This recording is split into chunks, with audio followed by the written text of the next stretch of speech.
It used to be you would go home at the end of the day. Most people would go, oh, Cheers is on. Oh, MASH is on. Oh, Mary Tyler Moore is on. All in the Family's on.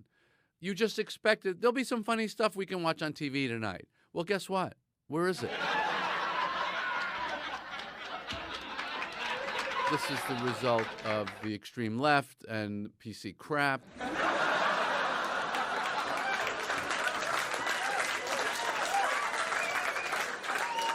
And people worrying so much about offending other people. Mm-hmm. When you write a script and it goes into 4 or 5 different hands, committees, groups, here's our thought about this joke, well, that's the end of your comedy.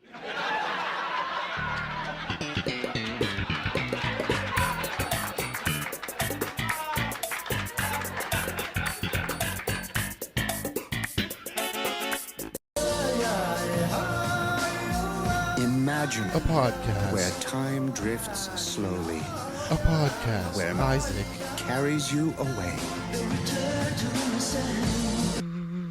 So let me be clear. We tortured some folks. What's the deal with Jerry Seinfeld? That's the premise of this week's episode of COEXIST Inc. He's in the news right now. One for his terrible movie Unfrosted, which we will be reviewing in the show later, but also because people are just starting to pay attention to his Zionist past, where he participated in an Israeli commando fantasy camp, which has you killing women and children. Also, his wife, Jessica Seinfeld, the philanthropist, gave $5,000 to some anti-protester group in UCLA to beat up protesters. Jerry's been a big part of my life. He was my understanding of Jewishness growing up in a small Florida town without a vibrant Jewish community or culture. So he was my line into it. Of course, it was Larry David who made me feel Jewish. But Jerry, I used to be fond of him, and now I despise the man. And for this show, we're going to do a lot of Jerry hate. I still love the show Seinfeld, but Jerry Seinfeld, as a person, not a good guy. And in preparation for this show, I was trying to think of some kind of corollary, some kind of character in fiction or like a historic character who kind of lines up with who Jerry is. And I couldn't find one. I couldn't find somebody in literature or mythology who exhibited Jerry-ness. And then I realized Jerry is actually anti-Job. The book of Job is my favorite book in the Bible. It's the last time God ever spoke to man. And if you don't know, the story of Job is a devout, pious man who does everything God wants. He's a good guy. And the devil tells God, well, Job's only good because look at him. He's wealthy, he has kids, he's got a wife, he's got land, he's got his health. If you take all that away from Job, then he will curse you. And so God proceeds to take away everything from Job and make him suffer. His life is a nightmare. And yet Job doesn't ever curse God and accepts the idea that life is unfair, God is unknowable. Which to me is like the most Jewish story of all. The King James Bible says, well, the last things that Job says to God is, wherefore I abhor myself and repent in dust and ashes. And that's a very Christian, I think, interpretation of Job. But there's a new interpretation of Job, which I like a lot. And it says, that is why I am fed up. I take pity on dust and ashes, which is humanity. And I like that a lot more because it's kind of telling God off. But in general, it's just a great story about why do bad things happen to good people, which I think is one question we all ask. Jerry is the exception to this question because nothing bad ever happens to Jerry Seinfeld. His life, his story, his art is just the minor inconveniences. He's just a hateful little person. So in this regard, he is anti-Job. Because God gave him everything, and he still curses God. he spits in the face of God by being so petty and miserable. So to talk more about this anti-Job figure, I am joined by returning guests Ben and Giordano of the Remember Shuffle podcast, and new guest Fake Jerry. He is a OG meme maker who has been on the Seinfeld Actually Sucks and is a bad person tip for years now. So we get on the show, we talk about the show, what it means to us, this new movie Unfrosted, and how it is quite possibly one of the worst movies I've ever seen. We talk about the B movie, and then we talk about Jerry's legacy. So listen and enjoy.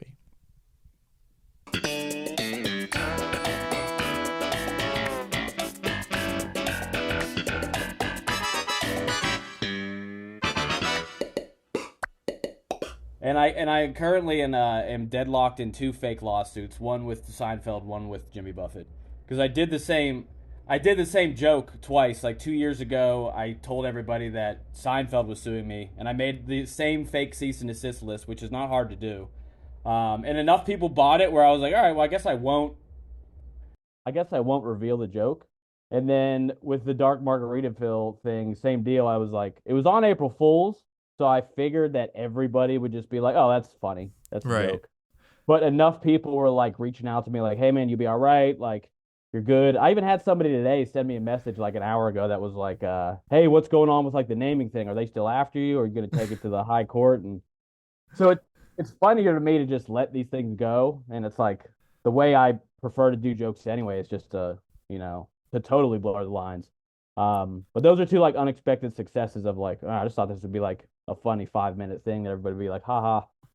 But still several weeks later, people are like, oh man, you'll be all right. They can't get you. You're covered under parody law. It's funny because I stole your joke, like all good internet meme people do, because I saw your Dark Margaritaville cease and desist, and then I Googled cease and desist template, and that was like the first one that comes up. Oh, yeah, absolutely. Yeah. And it's so like you don't even have to, like, you literally just Google the addressee or, whatever, and then, type in the information. And it's not like you even have to make it detailed at all. You just say, like, for content on Instagram or content on Twitter, and then boom, there's the cease and desist. There's the lawsuit.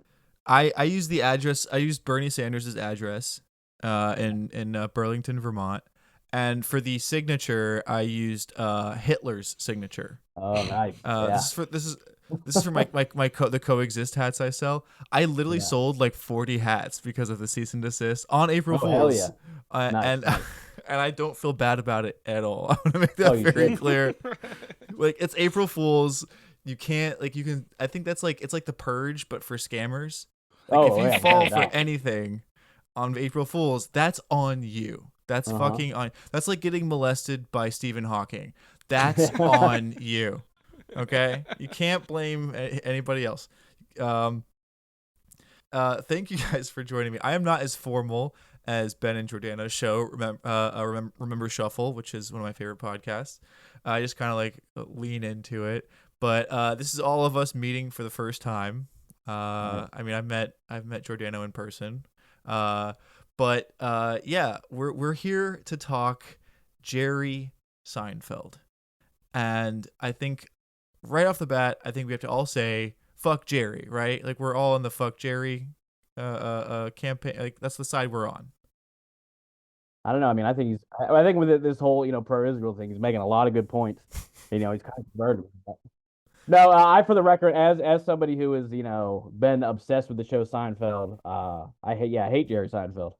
And the more and more people like Jerry Seinfeld, and the more like people get back into the show because it's on Netflix, the more I hate Jerry Seinfeld, and it's turned me into even like hating the show. Yeah, I mean, I have the incredibly lukewarm milquetoast ass take that the show Seinfeld is incredible, and the parts of the show that have aged the worst is Jerry's fucking stand-up that just glares at you when you watch this beautiful, perfect show that's punctuated with these horrible moments of clean shit observational comedy. Yeah. The only saving grace to that, which like is funny on the show sometimes, is there are several points where they do call attention to like, oh yeah, you made some cute observations, but I think your career has run its course.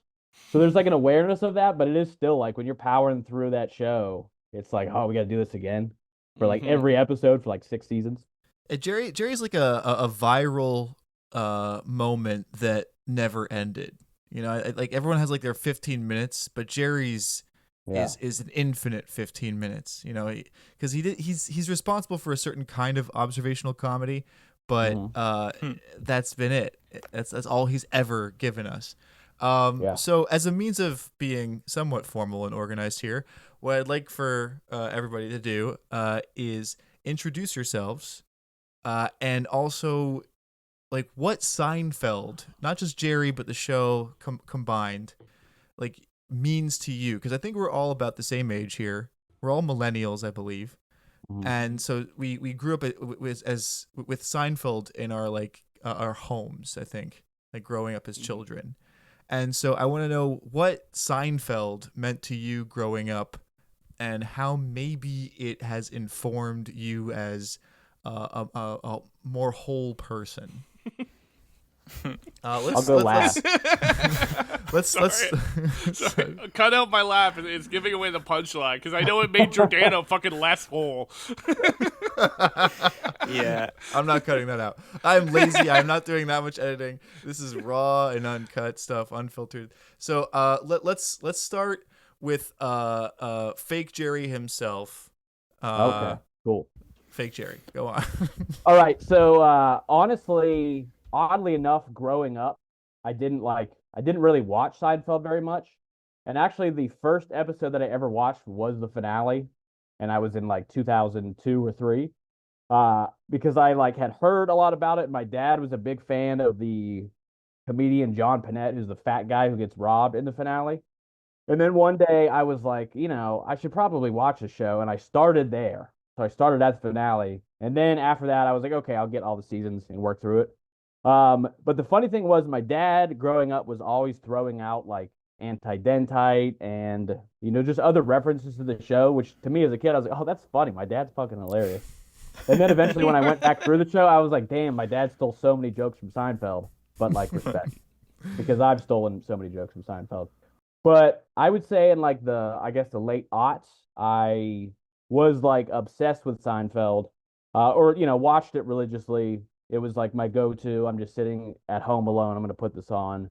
And to the point where I don't even need to watch it anymore. I just kind of have every episode encyclopedically, cataloged in my head, which is a blessing and a curse. And I think that's why the Fake Jerry account started. But so basically, like, Seinfeld has been an information point for comedy, a way to like feel like you're living in a giant city without actually living in a giant city. And like, despite Jerry's horrible stand-up and bad acting, it's like it is still a brilliant show, and it's informed my like nihilistic observations about the world. Sadly to this day, it's like, at one point I was in like a large Seinfeld Facebook group that I helped moderate, and it was oh, we love Seinfeld, let's talk about it. And now I've kind of distanced myself from like the Seinfeld world at large, just because one, I hate Jerry as a person, and then I just have an inherent contrarianism where it's like the more popular something that I love gets, at some point I'm gonna be like, nah, this sucks. You guys are idiots. Yeah, because people are dumb. I will say, Stupid, most people are dumb. One quick question here. Excuse me, but are you Jewish? I'm not Jewish. Okay. I did date a Jewish woman for like 2 years, and there were elements of it that were wonderful. It ended up crashing and burning for the best. But no, I am not Jewish. I didn't grow up around any Jewish people. I worked in a Jewish neighborhood for like 2 years in my early 20s. Otherwise, that's it. Okay. But I've through Woody Allen movies and Seinfeld and Curb, it's like, you learn a lot about Jewish culture. Well, I think that deep down inside of every single person on this planet is a Jew. I think that everybody inside them. That's what they want. Yeah. I think that we're all somewhere inside of us. There's like this Jew waiting to come out. Oh yeah, absolutely. So okay. So thank you for that. Let's go with Ben next. Ben, tell me about your and introduce yourself and the stuff you do. You know, okay. Yeah, so my name's Ben. I'm half of Remember Shuffle along with Giordano, a podcast you should subscribe to after listening to this one. My Seinfeld experience is, it's the classic fucking stupid 90s kid way of interacting with the show, which is like, I didn't watch it when it was actually on or at its peak in the 90s or 2000s because I was a child. But by the time I was 12, 13, 14, it was as ubiquitous on syndication as 90s Simpsons. Like, I think it holds almost as fundamental a place in my psyche as peak Simpsons. Much like The Simpsons, an infinitely quotable show that warped the way that we talk in a good way. You know, not that there's anything wrong with that. Mastering your domain, low talkers, blah, blah, blah, blah, blah, blah, blah. All the things that the show gave us. Yada. Yada, yada, yada. Holy shit, yada. that's another one. Yeah, I didn't even do that on purpose. It's an incredible show. And like I said up top, it is like true. It is the most perfect evidence that a stopped clock can be right twice a day. Like, in that this is the one good thing Jerry Seinfeld has ever been associated with in his entire life. Just riding the coattails of Larry David. There's almost a Beatles metaphor to be made here, but there's only two of them. So maybe we need to go for more of like, he's got big Garfunkel energy in making Seinfeld, right? He... Like, I guess you need him, I suppose, but he's not the brains of the fucking operation. You need the straight man. Like the painfully fucking straight man, you know? So sure, yeah. I would like to also give a shout out to Larry Charles in this talk. Yeah, hell yeah. He's like the person that gets no credit, where obviously Larry David is the legend behind Seinfeld. But the first 4 seasons, it's I guess more raw, gritty aspects, or some of the real fucked up humor is Larry Charles. And it's I think it's just because there's 2 Larrys. People are like, oh well, Larry David. I don't know who Larry Charles is. He looks like some homeless guy. But yeah, Jerry would be nothing without those 2. Yeah. All right, Giordano, tell us about your Seinfeld history. Well, it's just it's so impossible to overstate how influential Jerry was when I was 13, 14. You know, it's the first show I think I watched that I liked that my parents also liked. So I felt like such an adult because I was like, look at me, I'm watching the Soup Nazi and my parents like this and I like this. So I just remember downloading them all off of Napster or Kazaa or whatever iteration we were on, and just trying to expand as much Seinfeld knowledge as I could. And it gave me this idea that because I'm from a smallish town in Canada, and I was like, oh my God, there are these people, these Jews living in New York City, yuppies. I was seeing yuppies on television for the first time, both here and in Sex and the City and in Friends, and being there's something about this that I want to do this one day. I want to be a Jewish yuppie. This is the lifestyle that I think has been the most appealing I've ever seen on TV. And so I just I decided I wanted to be Jewish at 14 because all of my favorite cultural idols, most prominently Jerry Seinfeld, was Jewish. But I'm in an industrial city in Canada. There's no temple. So I got a perm and I got circumcised at 14. And let me tell you, one of those things is a lot more permanent than the other, and it's not the one called the permanent. I remember I went to high school with, and for 2 weeks at high school, I had to tell everybody I had a hernia because I couldn't walk straight. The even funnier line that you tried was no, I didn't get a perm. I have been straightening my hair every single morning since you've known me. And this is actually my natural hair. That was a heck of a swing on a lie. Yeah. Oh my God. And Ben was like, what happened to your penis? And I'm like, I've been pushing the skin forward ever since you've known me. A penis comb over. So was that event for you and like super traumatic, being like 15 doing that? No, I was like I thought that would make me Jewish. I thought that's Yeah, you're kind of like, all this, there no, was this is to awesome. it. And I was like, yeah, I guess I'm Jewish now. I can make the jokes or whatever. Like without having any understanding of like, oh, there's like a whole religion attached to this. Like it's not just about making like witty quips with your friends in the big city. And having a weird looking that... penis. It's a very normal looking penis. Yeah. I'll show you guys right now. But like what's funny actually is like my mom converted to Judaism like 4 years ago, and so it's just like and weird she that got we circumcised. She got circumcised. She wanted to support her son. Yeah. But she is like in like the last couple years she became like the president of the like Detroit area Jewish book club. Which I thought was like very funny because she is like the least Jewish looking person. I keep calling her Rachel Julizol because she's like taking control of like some kind of local chapter.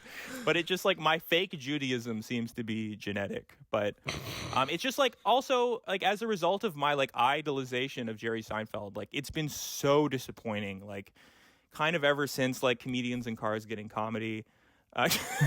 Sorry. They're trying to find it. That's what they're driving around trying to find on that show. Yeah. And like I mean, I don't know when you want to get into this, Isaac, because you didn't send us an outline, but like his thing where he's like become the arbiter. Bringing some passive aggression onto the show. That's very a Jewish of man you. right there. would have been nice if you had given us a little outline. Yeah. But like, yeah, it's just been so disappointing for like this person that like I literally like cut off my penis for, or a portion of my penis.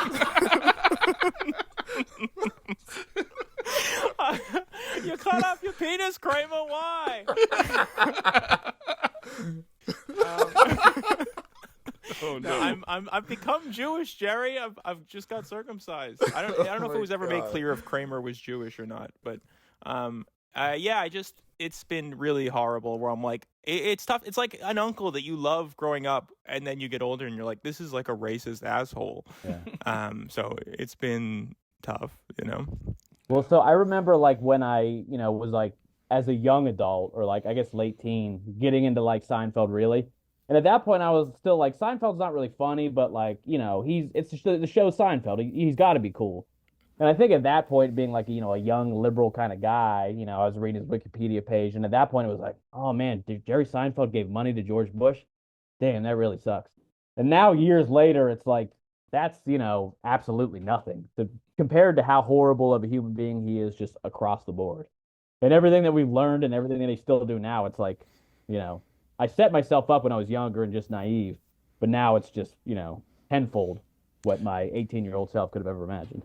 I was just going to say, in terms of like him being horrible and being almost self-aware that he's horrible, I watched one of his Netflix specials with my dad at some point during the pandemic. I don't think I laughed once, but the way he shrugs off the fact that he dated a teenager in his late 30s, where he's like, I like to sow my wild oats. I had a good time and then I settled down or whatever. It's like, yeah, we've all been in college or whatever. Like she was hot. Yeah, she's super hot. Yeah. So yeah, like, for those of you've never done a keg stand. For those of you who don't know, Seinfeld, not quite famously, dated a 17-year-old beautiful Jewish girl, high school girl. I should say. Wait, never mind. I take it back. I'm neutral, just a girl. I'm not going to describe her. She was 17 in high school, and he was 38 years old, and like literally like one of the most famous people in the world. and yes, now, and we're gonna get into it now. Considering all the things we know about Jerry, that's nothing. Like dating a 17-year-old is like way lower down on the no no-list of Jerry Seinfeld. I'll quickly tell you about my experience, which is like it's not as extreme as Jordana's. I am in fact I'm actually an uncircumcised Jew, and I've never felt compelled to get rid of it.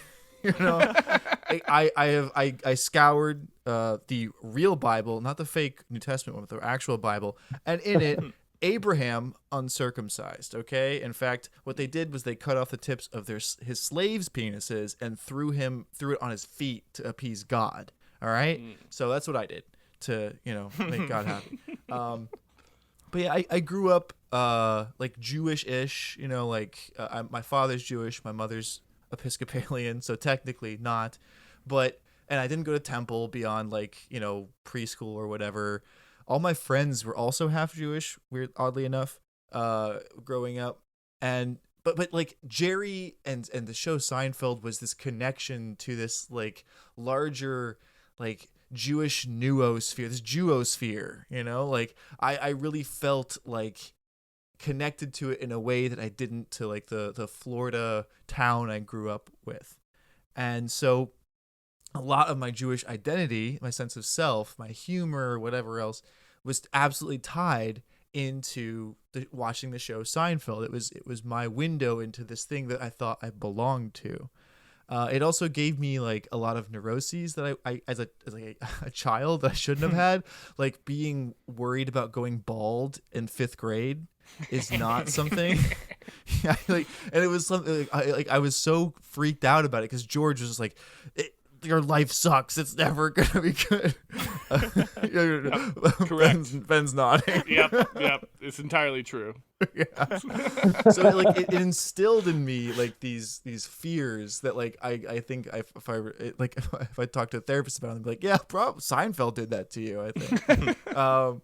But since then, Seinfeld has been this thing. I mean, obviously, I'm a massive Larry David fan. I think that Larry is a great opposite to Jerry's entire existence. Someone who actually hates himself. Yes, Jerry hates everything and complains about everything around him, but he does not hate himself. And I think rewatching Seinfeld, you start to see wow, he's not he's barely ever making fun of himself. His jokes are never about him. They're always about how everyone else is awful. Whereas Larry, aka George, is constantly self-loathing, which is a Jewish thing. Self-loathing is a deeply Jewish exercise. And that's where I want to start this show off after talking about our personal experience with it, is debating whether Jerry is actually Jewish or not, or if he's being Jewish, stealing Jewish valor. And I'm going to take the position that he is stealing Jewish valor, even though, and I'm looking at his Wikipedia because I'm lazy like that. He's born in 1954 in Brooklyn to a Jewish family. His father, Kalman Seinfeld, Hungarian, like my family. His mother was Mizrahi, Syrian Jew. Mm-hmm. That's the first problem, honestly. Syrian Jews. Do not, if you're a Syrian Jew, turn off this fucking show right now, okay? What's interesting though is his mother's side claims these in pretty intense connections to rabbinic royalty, including the medieval exilarchs, which say they're related to King David, so they're fucking Jewy Jews, Yeah. Mm-hmm. And yet, Jerry, I would argue, not Jewish. And in the show Seinfeld, he rarely ever alludes to his Jewishness, even though Seinfeld, a show watched by fucking Midwesterners, the most Jewish television show, I think, that that never really alludes to his actual Jewishness. So what do you guys think? Is Jerry Jewish? Yes. You circumcise yourself, so you go first. Yeah. More authority on this. I mean, if he's not, then what ritual did I perform? For who? Who was that? Was it all in vain? Did you do a moil, an actual ritual? No, they did it at the hospital. Oh, no. That is he's probably a Jewish doctor. In Canada, it's in the Midwest, I think it's mostly a medical procedure. Yeah. But I guess just maybe compared to I grew up in an all Catholic town, and compared to that, I mean, I saw Jerry as one of the propaganda poster figures. He could not be more Jewish. I was could he be more Jewish? Yeah. Yeah, and I feel like in terms of the portrayal of Judaism on TV, like unless you're watching a show like fucking Unorthodox or whatever, you're not going to see ritual. Like, get that fucking God shit off TV. It's alienating for people or whatever, right? Like, we're not like that. For most portrayals of Judaism, like that bit's going out the fucking window. Like, we don't want to see anybody like whatever rocking back and forth saying a prayer or something. So it's like just different cultural signifiers that manifest in, like you say, like neuroses, self-loathing, anxiety. Where do they live? What do they eat? I mean, isn't there? There's the episode. I mean, we see rabbis on the show, right? There's like the orbit of the characters. Like George has an Italian last name. He George is He's the most Jewish one. Is the most Jewish of them. Yeah. Italians are just Jews with better food, though, right? I mean, that's But there's a whole episode where the rabbi uses George as an example. A young lady I know, let's call her Elaine, happened to find herself overwhelmed with feelings of resentment and hostility for her friend. Let's call him George. She felt that George was somewhat of a loser. So there's Elaine's neighbor. Yeah. Well, so my my perspective on this, and I will say to the initial argument against him not being Jewish, like considering how important to Jewish royalty or whatever his mother claimed, that and then his portrayal of himself as Jewish, that definitely takes a little bit away from it. But so the Jewish neighborhood that I worked in, it's like there were a decent amount of Hasidic Jews, but for the most part, by and large, every Jew that I've ever met, and every Jew in that neighborhood, and every Jew from my ex-girlfriend's family, they were all very Reformed Jews that you wouldn't know that they were Jewish until you saw their last name, or until they hit you with a Happy Hanukkah or something. And I think that Jerry is the prime example of that, where it's honestly, if you didn't see his last name, if you didn't see the Moyle episode or the Rabbi episode or some of those references, you wouldn't know, especially if you didn't grow up around Jewish people, which So your take is that he is goy passing. I think he's goy passing, which he uses to his advantage. But he is also the archetype of the modern Jew, where it's yeah, you're Jewish the same way that I'm Catholic. I grew up Catholic. We went to church every once in a while. But beyond some basic cultural things and some church dinners, it's I'm not really I don't really subscribe to it. So he is obviously if you're Jewish, you're inherently going to be more connected to some rituals and stuff because they're so much more pronounced. But I think he's the archetype of the Reformed Jew that as if you're from the Midwest or anything like that, you'd be like, oh, I didn't know you were Jewish because I didn't really know what a Jew was. Oh, I had a stupid bit. I wanted to float a stupid bit. I want to see Jerry Seinfeld work one of those 1,000-person Hasid weddings. I want to see that his material for that. What's the deal with having that 8th child or whatever? He's got an entire drawer where he's meticulously kept yellow page notes for the giant Hasid. These are jokes for the tunnels, that I've been keeping over the years. But to give a serious answer, the show itself, I think is incredibly Jewish. Just the humor format, I think uses that. From what I've heard, is a Yiddish structure of having this guy who performs one immoral act and then is forced to dig himself deeper and deeper into a hole until the whole situation falls down on him. That calls back to vaudeville and stuff like that. But also his co-stars, Jason Alexander, also Jewish, Michael Richards as well, Julia Louis-Dreyfus, who's literally a descendant of the Dreyfus from the Dreyfus Affair. Damn. Billionaire. She's a billionaire before she was on Seinfeld. And I love Julia. I will defend Julia, but go on. The show is steeped in it. Everybody from the writers to the actors is Jewish. I think there's no way to get around that. Whether we talk about the character himself, maybe that's up for debate. He's a fairly flat character in general, but yeah, I think that the character of Jerry Seinfeld and the actual Jerry Seinfeld, which are really, I think we can now see that Jerry was always the worst actor, right? He was always the worst part of Seinfeld in that, like, he was like Jimmy Fallon, cracking up on an SNL skit. He was never a strong comedic actor, which I would contrast with Larry David in Curb Your Enthusiasm, who I think is a brilliant physical comic. Like, he is, he just, all he has to do is like a little face and I fucking lose it. I think it's so funny. Whereas Jerry, just for the life of him, can't keep that fucking smug look off his face. And every venture he's done since Seinfeld, it shows that he cannot be anything other than himself. And we've been given like little tastes of like who he really is, like on the Louis C.K. episode. Like, that's where I think he was like most Jerry. Like, that's actually who Jerry is. But as for Jerry being an actual Jew, yeah, I think, like you're saying, like, there isn't that much Yiddish about Jerry's stand-up. Observational humor is not, I would just think, is not Jewish to me. It's his humor is incredibly commodified.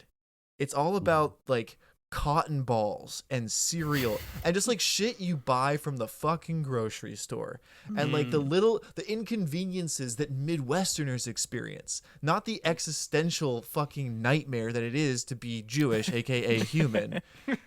Midwesterners are not human. So it's Pittsburgh, not Midwestern, by the way. I'll make that very clear. What? No, get the fuck out of here. That's like where the Midwest starts. Pittsburgh, from the no. Pittsburgh, not Midwestern. They made steel, okay? They didn't grow up on a fucking farm. I claim Rust Belt. Okay, Rust Belt. So yeah, Detroit, famously a farm. Like, yeah, Detroit is not Midwestern. I'm sorry. Also, if you're black, you're not Midwestern. I hate to break it to you. You're just not. You're not. This is the worst fucking typology. Let's get back I've to the ever Jew heard. hate. All right, let's get back to that. All right, it's a whole other episode. Sorry. I have a Midwest episode with Tanner coming up, and I'm gonna make this. An even more racist version of the "you might be a redneck" bit, but it's inverted. So no, I think that the sense of humor, I mean, obviously, Jews in the news recently, sex crimes, it's been tough for us. Okay, it's really bad. We have 4,000 years. What do you mean? So like that's the thing is like we Jerry wasn't like quite a sex pest, right? He was just a bachelor, which is not Jewish. Like, he was too suave to be Jewish. Okay. can you imagine him fucking? By the way, just like, oh, you like that, don't you? You're getting wet. What's the deal with getting wet? What's going on down there? Yeah, man. Okay. Who's gonna do the longest Jerry impression here? Yeah, I personally have never imagined having sex with Jerry.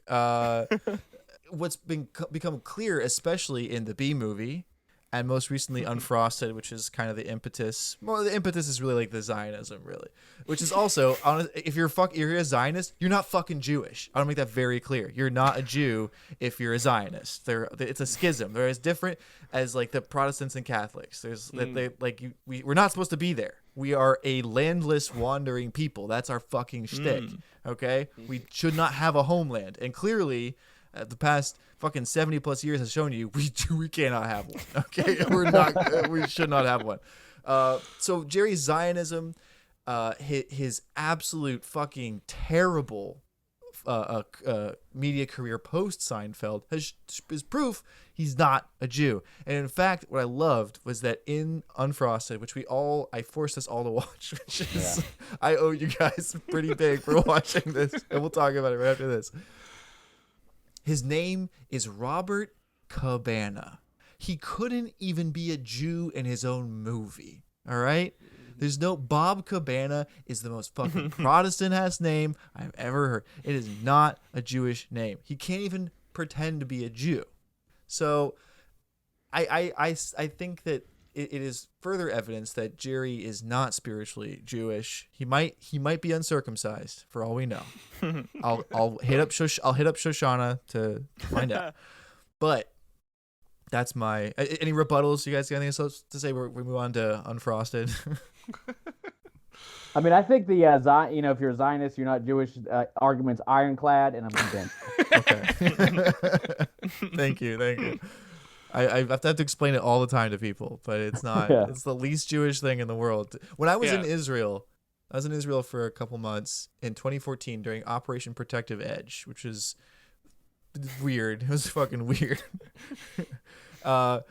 Being in Israel, I've never felt less Jewish in my life than when I was in Israel. It is. They're not Jews. They're just like foreign people. Like they're not fun. They're not fucking funny. They literally are not funny. Yeah. Name one good Israeli movie, right? They do the shoot and cry ones. They lose the sauce when they get over there. They do, yeah. It's not good for us. All right, so we all agree Jerry's not Jewish. Okay, moving on. Well, no. I do love how you have reappropriated the charge of being rootless cosmopolitans, and you're like, yeah, actually, it's good. It's good. It's what makes us who we are. I think that Jews, we're on the cutting edge of modernity, and we didn't choose to be. We were kind of forced into it.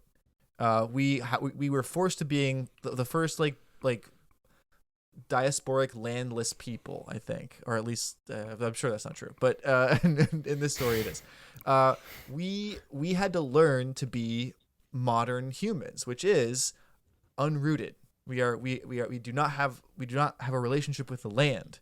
We have a relationship with the noosphere, the figures, like the global, the homo globo stuff, right?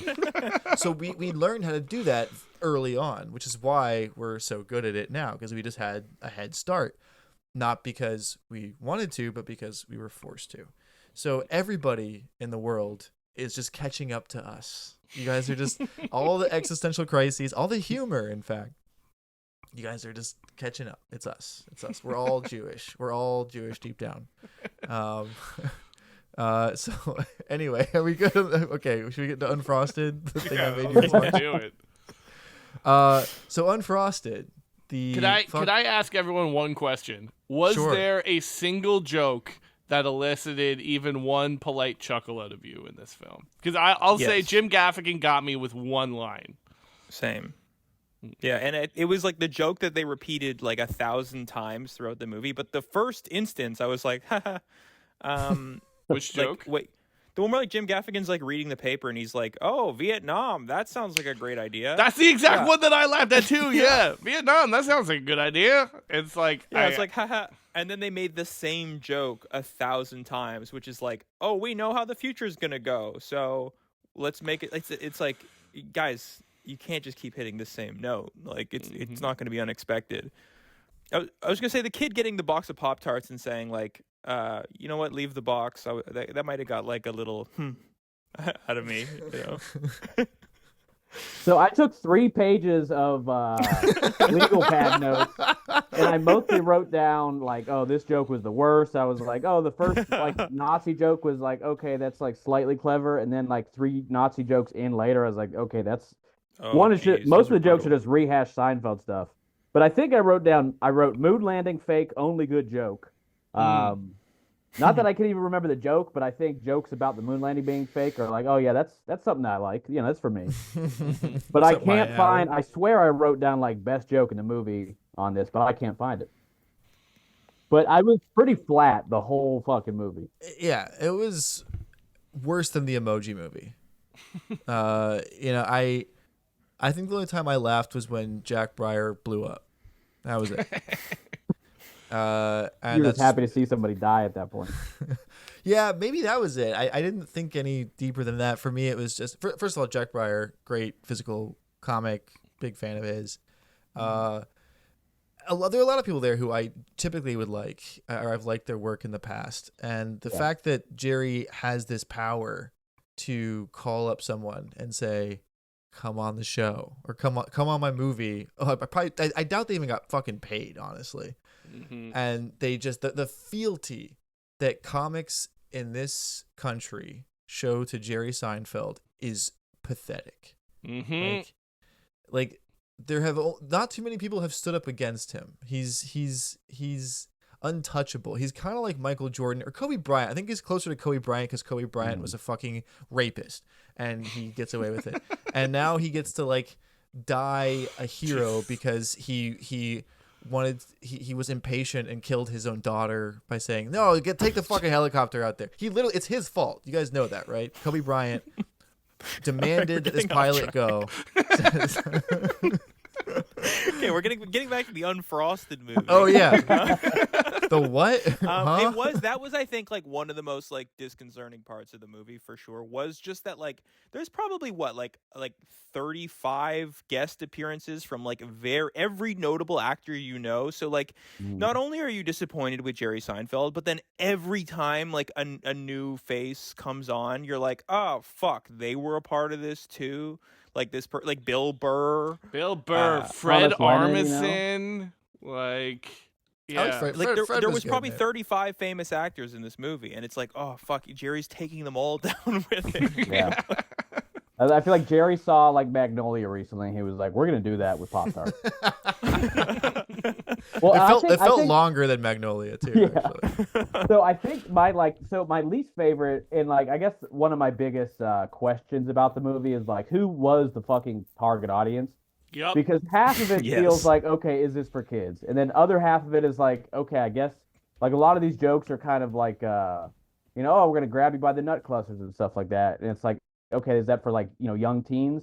But like the most of the movie, the real girth of the movie was just like kind of failed like boomer humor, where it's like it's all like the Soviets want to do this, and then there's like a couple Mussolini jokes in there, which again is like throw back to like that was funny when you reference Mussolini on Seinfeld, but you're just kind of shoehorning it into this movie. And like the whole time I was watching, I was like, "Who the fuck?" Well, I know who it's for. The movie's for Seinfeld and no one else. Yeah. Which I think is its biggest problem, maybe. Yeah, I think one of my biggest beef with Seinfeld's place in society is that no one has rightfully dragged him through the street to be like, you have a shtick. You have a fucking gimmick. And your gimmick is what's the deal with. What's the deal with airplane peanuts?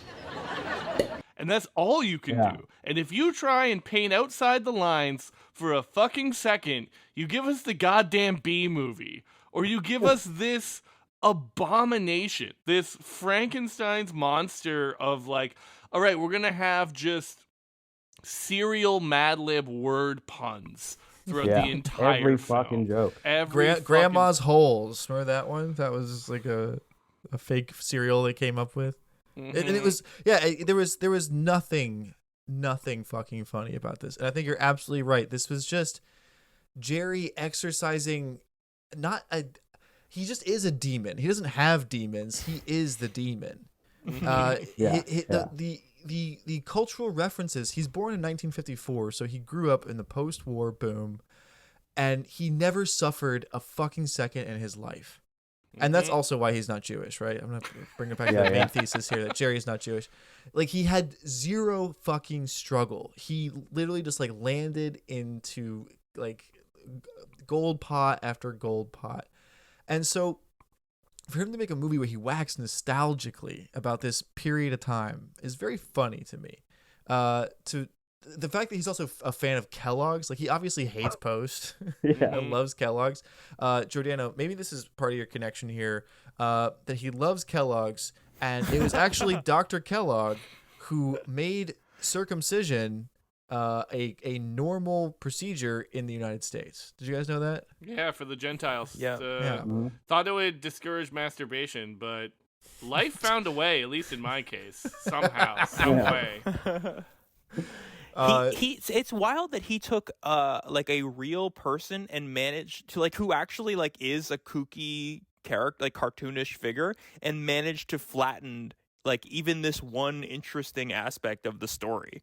Like just gets rid of that detail entirely in favor of Jim Gaffigan's character, whose character is what? That he's kind of a silly guy. Like it's so bad. Like one of my least favorite parts of this movie is that clip I posted on the pod's Instagram, which is just like the way that people speak is like it's you finding out about jokes for like the first time at like 10 years old. Like that "pardon my French" line I think is the most indicative of what I'm talking about, where Jim Gaffigan is like, he's on his own goddamn milk garden, pardon my French. And then it cuts to Melissa McCarthy, and she's like, wait, that's not French. And it's like, this is literally one of the oldest jokes of all time. Like, it's up there with, like, how did the chicken cross the road? Like, it's like your grandfather makes this joke, and it's like that made it into the final script from a guy who's, like, supposedly the arbiter of, like, what's funny and what isn't funny.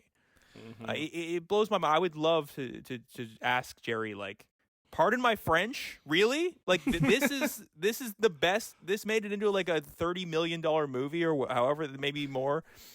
Pardon my French? Like, are you fucking kidding me?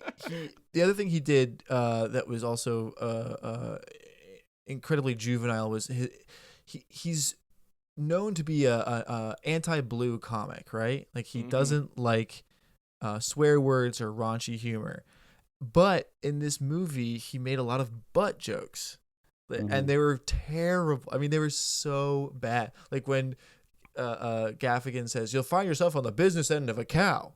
That's the butt. It's like, holy shit. And then Jerry has to, when he gets fucking black bagged by the milk cartel, and he has to run through like the cow butts. That's what he thinks is fucking funny. Literally something a child would write. Not something an adult would write for children, but something a child would write for children. And then he gets caught, then he needs to run by the cow butts, and the cow butts fart on him a lot. Ralph Wiggum-ass joke writing. What the fuck? And then the next scene will be like, oh, you have to know who Walter Cronkite is to find this funny. Yeah. You have to know who Khrushchev is to fucking know this scenario. So, the question who this movie was for was clearly for Jerry Seinfeld. And the fact that it was cereal makes perfect sense because of Jerry's very obvious obsession with cereal in the show Seinfeld. Now, I want to ask you guys, what do you, if you were a psychoanalyst, what do you make of a man who loves cereal? Someone who's like, thinks highly of cereal? Because I, admittedly, have a cereal problem. Like, if I buy a box of fucking cereal, I eat that whole thing, and I feel terrible, and it's bad. It's just bad for you. It's embarrassing. Yeah. Like, I would never, if I bring a girl over, I'm not gonna have cereal boxes in the house. That's a fucking huge red flag if you have cereal in the house. So what do you make? How do you psychoanalyze a man who thinks highly of cereal? Oh no. All right. So my answer to this, and it's like the bigger picture of this film and then also Seinfeld in general, like the show, is that, one, he's obsessed with cereal. Two, he's obsessed with toys. Three, Superman. he dated, Superman, and then every toy reference that, he was so fond of during his childhood making an appearance in this film. But so there is like just a general, Seinfeld is obsessed with, his childhood and in the innocence of childhood that he's left behind to, be a New York yuppie and a comedy guy or whatever. And, this is more just like leading into one joke. But so years ago, I watched a Lewis Carroll documentary, and Lewis Carroll with Alice, like the actual young girl. A lot of people are like, oh, he was a pedophile. And then a lot of Lewis Carroll defenders were like, oh, he's not a pedophile. He's just obsessed with innocence, the innocence of childhood. And the rebuttal to that was, yeah, like most pedophiles. And I think that Seinfeld is like, one, he was obsessed with the innocence of Shoshana. And this movie is just him, in a more PC way, connecting to his fondness for the, the innocence that he may have had or the, the memories that he left behind. But it's all just like an obsession with just like being a child and never being able to like either grow up or get back to that point. And the movie opens up with a young boy putting a bunch of toys in a bindle and sitting next to Jerry at a 50s style diner, which is also very funny because like if that were to happen in real life, like Jerry's sitting by himself at this diner counter and there's nobody else sitting at the diner, and this little boy hops up and sits right next to him.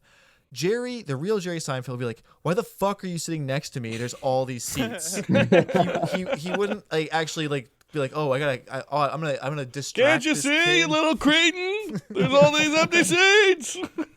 Are you Chinese? And So yes, I think that's a good. I think it's an excellent point. Like his obsession with innocence, and yet he has no fucking empathy, right? Which is something I think a child has infinite amounts of. Like you feel bad as a kid, like you feel bad for a rock. You know, like I remember when my parents replaced an old refrigerator, I cried. I was like, no, that's our refrigerator. Like it kept our food cold for so you're gonna get rid of it. Like so if you're he's projecting a pedophilic like notion onto childhood, not like an actual empathetic one for sure. Yeah. I was gonna quote the fake Bible. I'm sorry on our episode that's so much about Judaism. Paul wrote, "When I was a child, I understood as a child. I thought as a child. I felt as a child. I reasoned as a child. But when I became a man, I put away childish things." And Jerry has never put away childish things, as represented by the cereal. I know that this is supposed to be like a parody of other brand movies that are all the rage right now. But it didn't feel like a parody in any sense or form. Like it was so confusing. Yeah. There was no moral compass here, which maybe is the most Jewish part about it, because, Yiddish folktales, make what you're supposed to have done, like the uncertainty of morality, like present. Like that's like one of the foundation, I think, is facets of Yiddish storytelling. This one, I don't know what the moral was. Like, what was the point of the story itself? Like, Pop-Tarts are good. That's Pop-Tarts. They're not though. They're terrible. Yeah. They suck dick, dude. I hate Pop-Tarts. This movie worked on me. I ate a Pop-Tart while watching this. Message received. But there's no moral story here. There's you should beat your opponent by any means necessary? Is that the story? What's the point of this story? Wouldn't it be funny if there was a wacky lore behind Pop-Tarts, I guess is kind of the point. What about that? Yeah, I guess like the point ostensibly was supposed to be like, oh, there's all these product movies coming out. Like, wouldn't it be funny if we parodied them? But like, in order for parody to work, you have to fundamentally like understand the thing that you are parodying, like Walk Hard did, so that you can like play with the beats. But like, I feel like Jerry like would never respect someone else's work enough to really do a parody. Right. Like, that the JFK parody had to be like a Larry Charles or a Larry David idea, because it would require you to like actually respect what makes like someone else's work function. And there's none of that here. Giordano and I have watched most of those product movies as, research. But like, there's an amazing scene that is just begging to be parodied in the Air Jordan movie. That's like the emotional climax of the film is fucking Matt Damon giving this unhinged monologue about how Michael Jordan will achieve immortality. He's like, "You, sir, are a living god, and we are but mere mortal shoemakers." And they got just like the fucking Aaron Sorkin music swell pumping in the background, and they intersplice scenes of like actual Jordan highlights or whatever. And I'm like, yeah, this self-serious, insane film about the marketing executives should be made fun of. But you need, like Giordano just said, you need to actually understand the thing that you're making fun of. I think also part of the problem is that like this, I'm hoping this brief moment of the product films will come and go and be but a blip on our cultural radar. But time will tell. Also, one of the reasons why this movie is so bad is that like Netflix made it, because the issue with Netflix is that like there is kind of like an ecosystem. Like it's not perfect, but like bad movies will bomb at the box office, right? And we can be like, damn, Jerry Seinfeld made like a fucking movie that lost a lot of money. Like, but with Netflix, I feel like Adam Sandler and like other people will like put out these movies, and every time they come out, Netflix is like, oh yeah, just so you know, Adam Sandler's new movie was the most successful movie of all time, according to our internal numbers that we can't show you. But basically, everybody on Earth watched it 3 times, and it's like I've never met a single human who watched this, but I guess I'll take. Sounds great for you. And then it's been funny though, because like I feel like even the algorithm knows that this is bad, because Netflix is like not prominently placing it in my feed at all.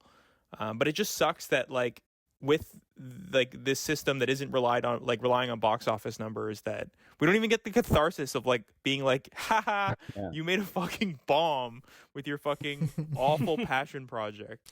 Is there anything else anybody would like to say about Unfrosted before we move on to the next movie? The title? Like, what do you mean unfrosted? Isn't the point of the Pop-Tart that it is frosted? Like, what the fuck is the title even a reference to? That was like the apex joke at the end, where it's like, should we add frosting? And he goes, no. And then the credits roll, you know? But there is frosting. Oh, Anyway. but Giordano, you were just showing your own fucking ignorance, because did you watch the movie, or did you just see it, Giordano? I think I got to the January 6th part, and I was like, all right, I think I've seen the beats that I need to watch. According to Google's AI, Kellogg's only started frosting the Pop-Tarts 4 years after the Pop-Tarts dropped. So okay, and that's an important enough detail to title the movie. So one last like statement that I have about, you know, just like how bad the movie was in general, is that, you know, for somebody who dated children for so long, Jerry Seinfeld doesn't know how to direct children at all. Like, I feel bad for these kids. I feel bad for these kids because, you know, like, they're doing their best, but just the way they're told to act is like, this is not, even like in a comedic, like, oh, satirical, we're gonna have a kid kind of act like an adult. It's like all the kids in the movie were just kind of bombing, and it's not their fault. They're children. I think it's and just it's not Seinfeld the being first like, time he's said, put those kids in the dumpster.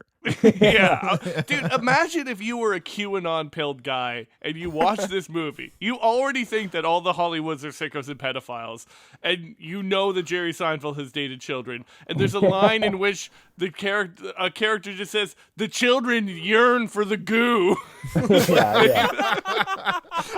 If you were a QAnon guy, you'd be like, "They're fucking dabbing on us, dude. They're tap dancing in front of us." Yeah. So yeah. One more complaint. Sorry, one more complaint, Isaac. Go on. No, keep going. The fact that I had rip. to, Yeah. like the Amy Schumer, like, this is her most prominent role in years, and like just the fact that I had to listen to her right now, after like what she's been like on Twitter for the last 6 months, it just aggravated me even more. And then seeing all of like, okay, first of all, can we talk also about like the experts that he brings in just so that he can do riffs about like the Schwinn and the Jack LaLanne and like the fucking Chef Boyardee, Chef Boyardee, a proud Italian American man. I'll tell you what it is. It's anti-Italian discrimination. You know, made to look foolish in this movie.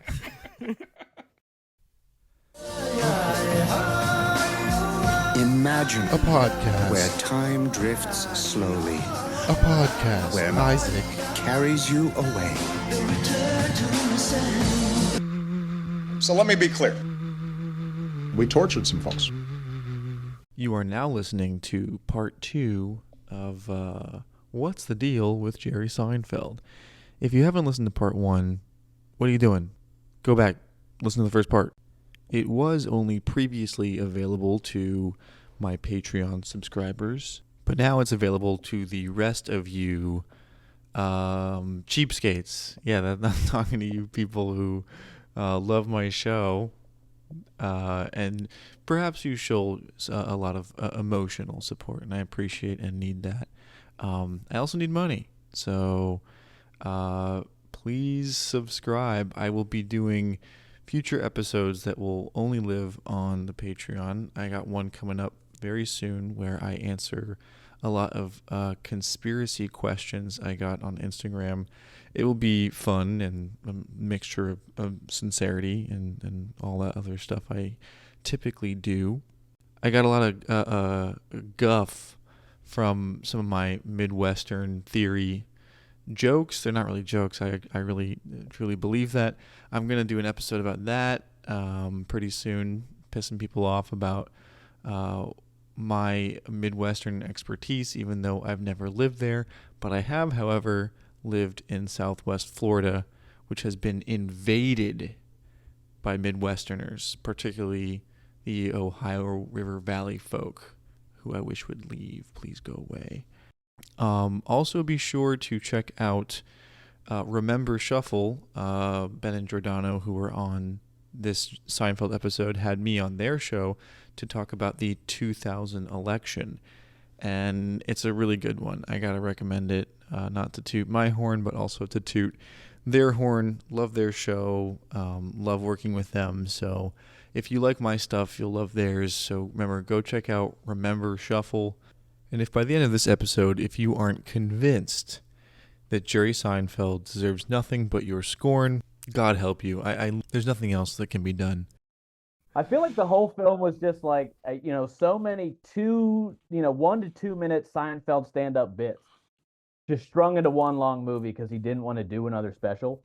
Because even like the idea of the movie, like the alternate history of a Pop-Tart, even that's just like, yeah, that could be like mildly charming for like a 2-minute bit where you're like, oh yeah, that's funny. It is one of his bits. This is one of his most famous bits. Is like, can you imagine what it was like to bake the Pop-Tart? I believe the punchline is, and it tastes like the cardboard that it comes in.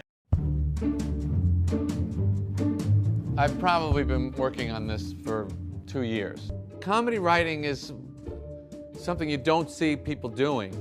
It's a secretive thing. I've never shown anybody this stuff. In comedy, what you do is you think of something that you think is funny, and then you go from there.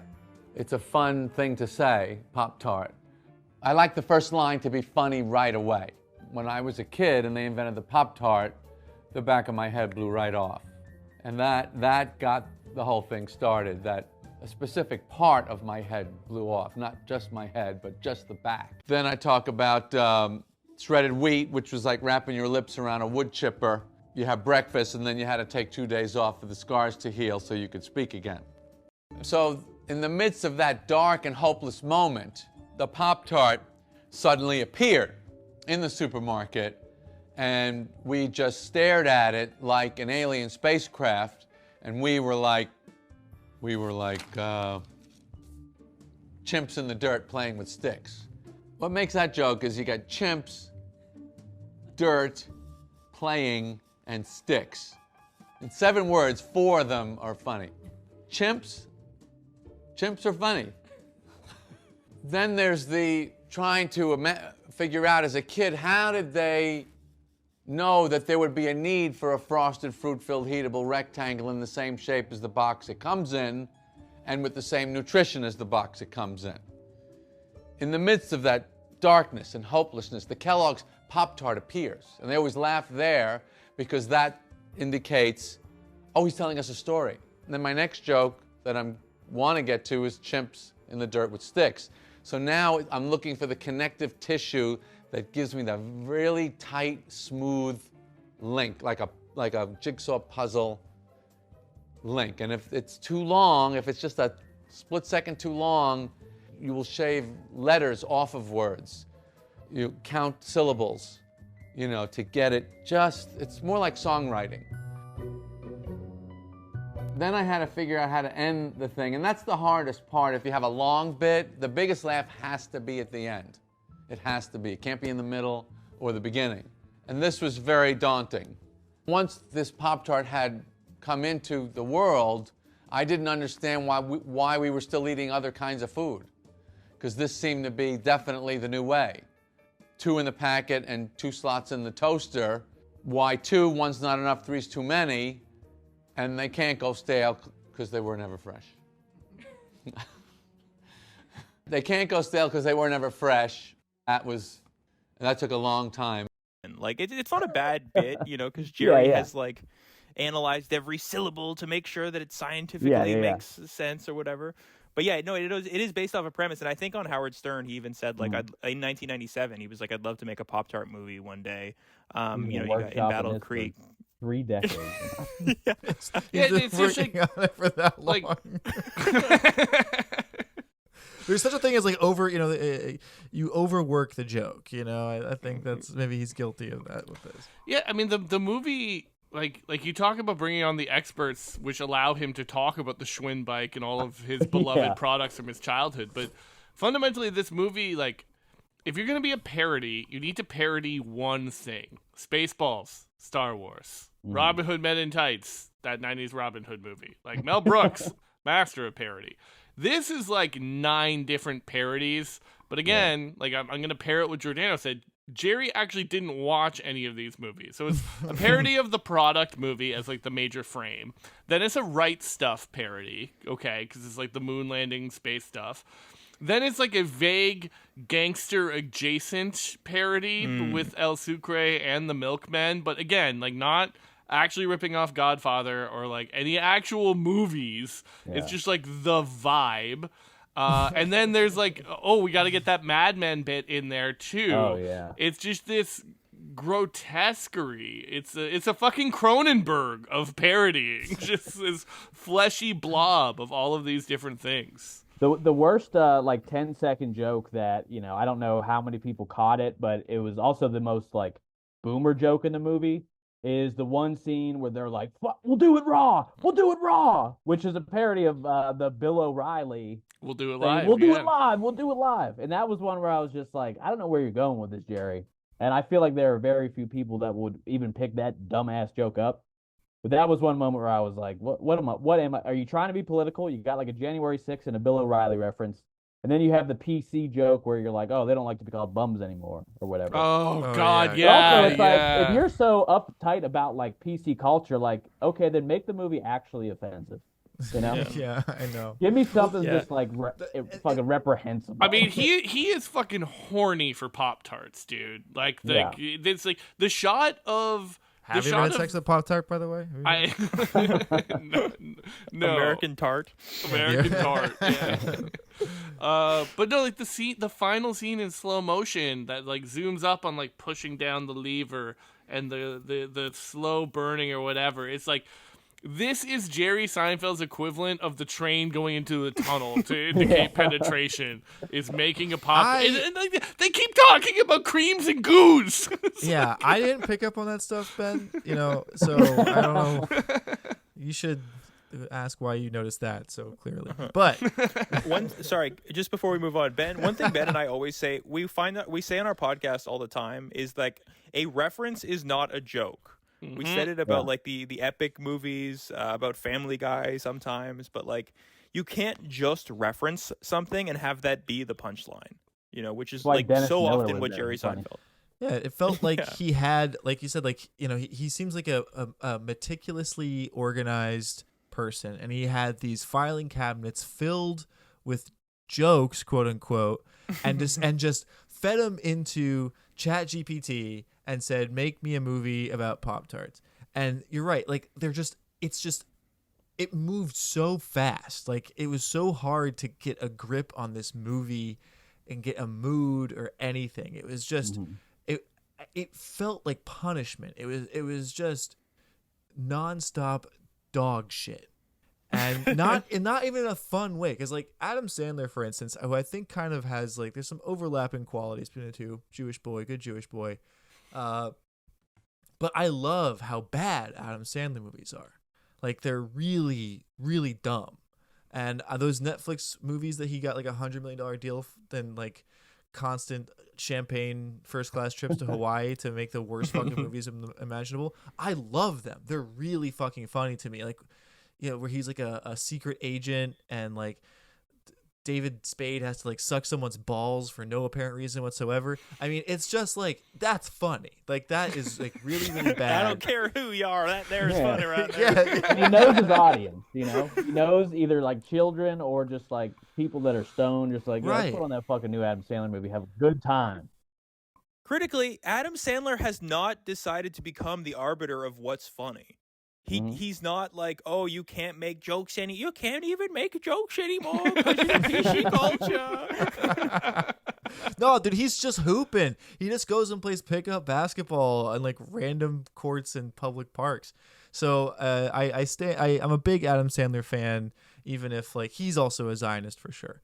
Let's move on to the next thing, which is the B movie, which was in 2007.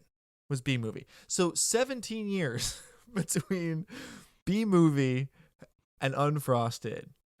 And he's gotten worse. It took him 17 years to make somehow a worse movie than B movie. And I actually only just watched B movie like 2 days ago. I'd never seen it. I had zero fucking interest in it. As someone who's a big fan of animation, I thought it looked terrible. I mean, it just looks bad, lazy, cheap shit. And when I actually watched it, I was like, my instincts were right. This movie, absolutely terrible. So what's your guys's? When did you guys first see B Movie? Oh, in theaters, dude. You're forgetting who I was in 2007. A Jewish loyalist.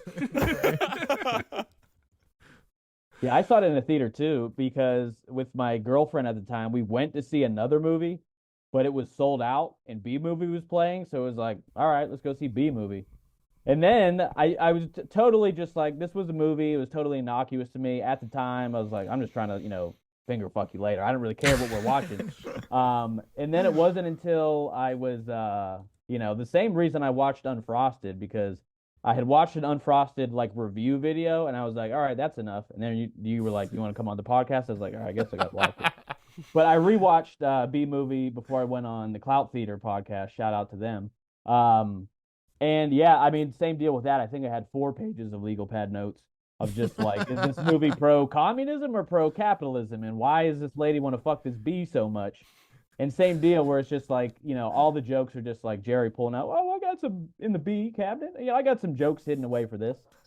And then, shoehorns it into that, tries to make it like A Bug's Life or something, or Ants. And yeah, same deal, but infinitely better than Unfrosted for sure. Oh, undoubtedly better than Unfrosted. I haven't seen it. I didn't do the homework. I'm sorry. I couldn't do another one. I had time built in my schedule today, but Unfrosted broke me. I couldn't return to the mind of Jerry Seinfeld. But I will say that because of this movie's meme renaissance for being like a what the fuck is this thing, I'm familiar with the beats. I know about the woman who wants to fuck a bee. Yeah, I know it's chock full of bee puns. I feel like I've seen it through osmosis, and it's bad. Yeah. So yeah, I can't comment negatively about this movie because Ben and I have already pissed off Zillennials a lot on our pod by making fun of the Star Wars prequels. And from what I understand, Zillennials love this movie, like those between Gen Z and millennials.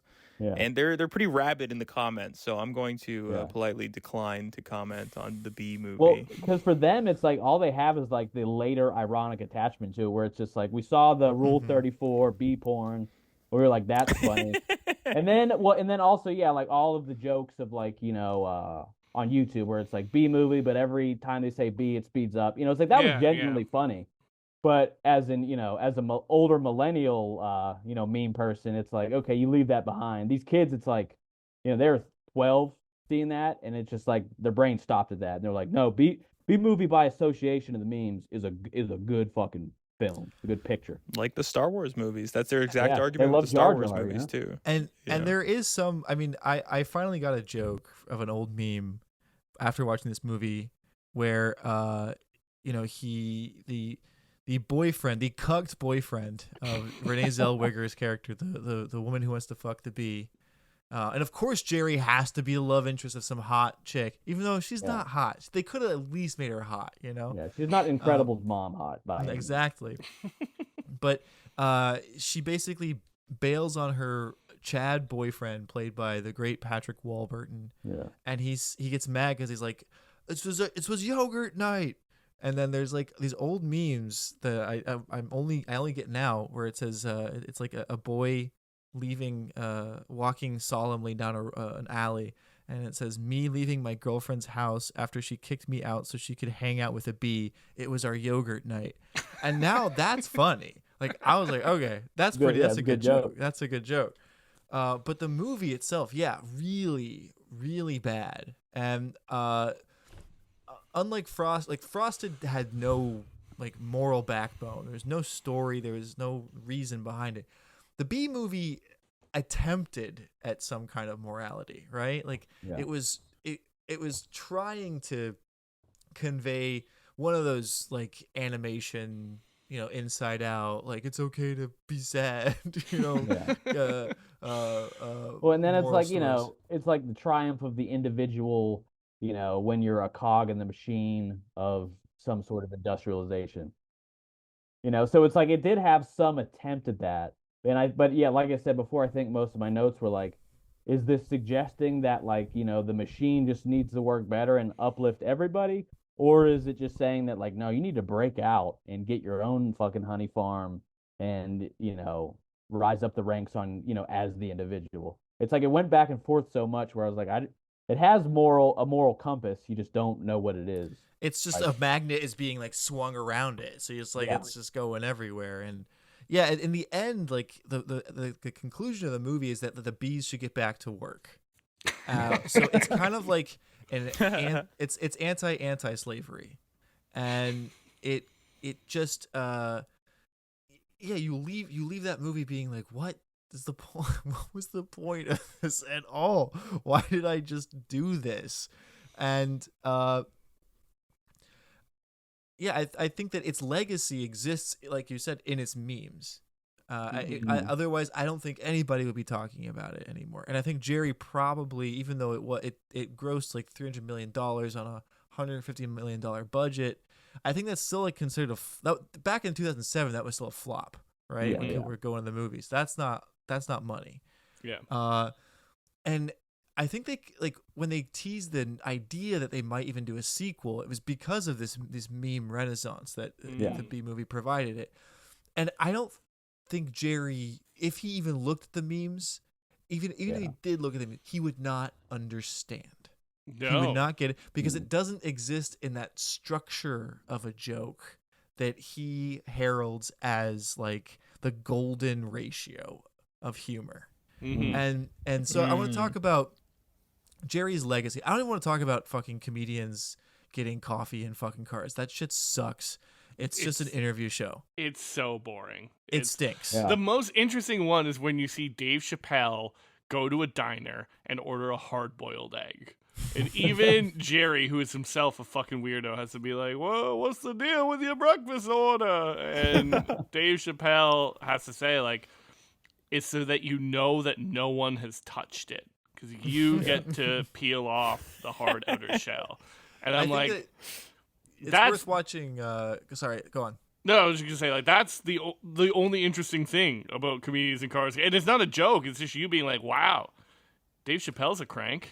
Like, that's cool. And I appreciate cranks. I'm a big fan of cranks. Yeah. And I sent this in the chat was that clip of Jerry sitting with Bill Maher, who is like the Irish version of Jerry.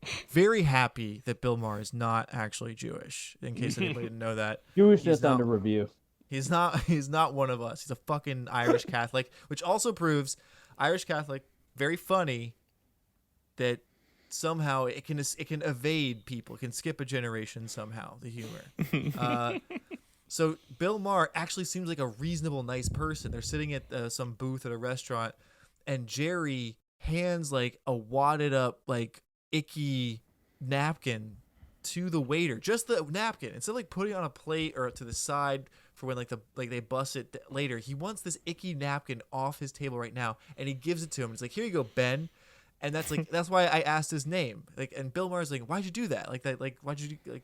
And he's like, "Well, that's why I asked his name so I could give him this snot rag and not feel like it's appropriate somehow." It's also fucked up that Jerry's germophobia is, for he and not for thee, Yes, exactly. It's like if you were an actual germaphobe, you would understand that, like, bring me a bag, I'll toss it in the bag. Mm-hmm. So I want to talk about Jerry's legacy because he exists outside of time and space now, I think. And Unfrosted is an example of the mistake of when he returns to this this Earth. Like he should not. A lot of people like Jason Alexander really never did anything after Seinfeld. Dunstan checks in, maybe. He was like a bit masterpiece, perfect film. Well, he was also really good in Shallow Hal, I think. We had a tale. Oh yeah. But for the most part, he didn't really exist. Julia, Louis Dreyfus, like Veep is great. Veep, I big fan of Veep, and she did some good movies too. That one with James Gandolfini where she's a masseuse. But for the most part, I mean, what's his name? Michael Richards said the N-word, and that's like John Lennon getting shot. Like it like removes you from like the legacy conversation. He gets to exist like in this space and time. So I think it's actually good for him that he said the N-word instead of making like a lot of bad movies afterwards. I think that's a better exchange. But Jerry, because he needs to be this arbiter of humor, of like what is and isn't funny, and stand-up comedy for whatever reason is the gold standard of comedy, even though stand-up comedy fucking sucks. Like it's bad. Like there's like 5%'s good, the rest is absolute dog shit. But here's Jerry. And the fact that he still gets accolades, that he can call all these people and they'll come on his movie, even though they must have read the script and said, Jerry, this is really bad. Like, but nobody would dare give him notes, right? Nobody would say a fucking word. Mm-hmm. So I want to talk about Jerry's legacy, and this is especially why I wanted to have Fake Jerry on the show, because I think that you handle it better than most people do, which is, I think, a knee-jerk reverence. So when did your Jerry hate start? When did it begin? I guess it is I guess mostly, it's like a development over the past like 5 years to when, one being like getting into the Seinfeld meme community is like how as an adult I got into like making memes again and stuff. And because of just like meme making, obviously you're, making just fun references because you love the show and all this stuff. But you also have to take the piss out of everybody. And, some of the funniest, albeit easiest jokes are to just make fun of who Jerry is as a person, where he's like, hailed as like one of the greatest comedians of all time. Even on that like Bill Maher podcast that I attempted to watch, the main thing in the first 5 minutes is Bill Maher just being like, you're the greatest. You've always been more mature than everybody, and you've had this trajectory. But it really is just like, the further you get away from Seinfeld, you realize how much of a hack he really is. And he had his place in the show, and he's the worst part about it, but he's still a part of it. So you have to accept that. But then, just like even beyond all the Zionism and the pedophilia, it's like him just being like redundant. You don't need to say it, but I can assume they're both whatever.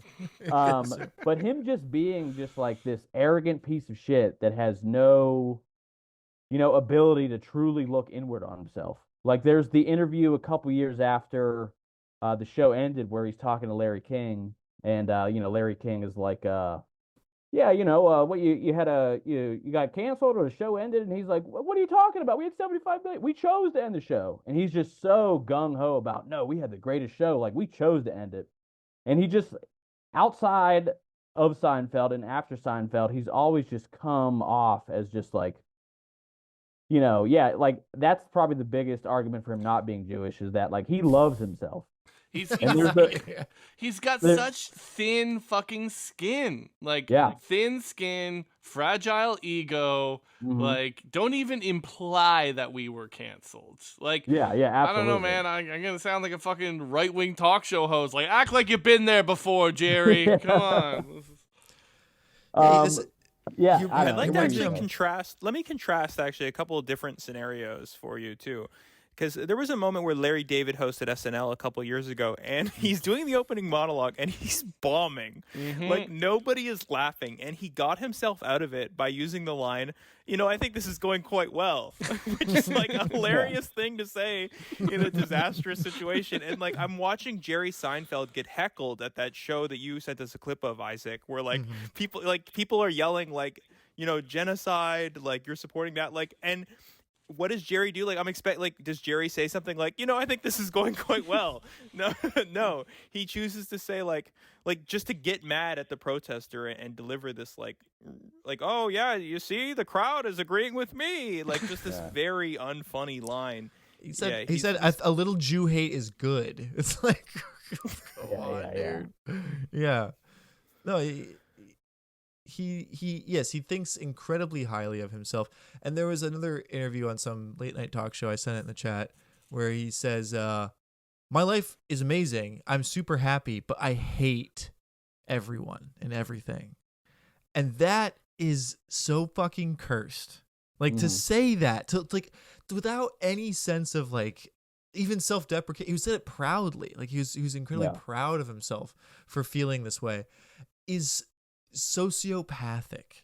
Like, yes, everything has been given to you, and you hate it. You fucking hate it.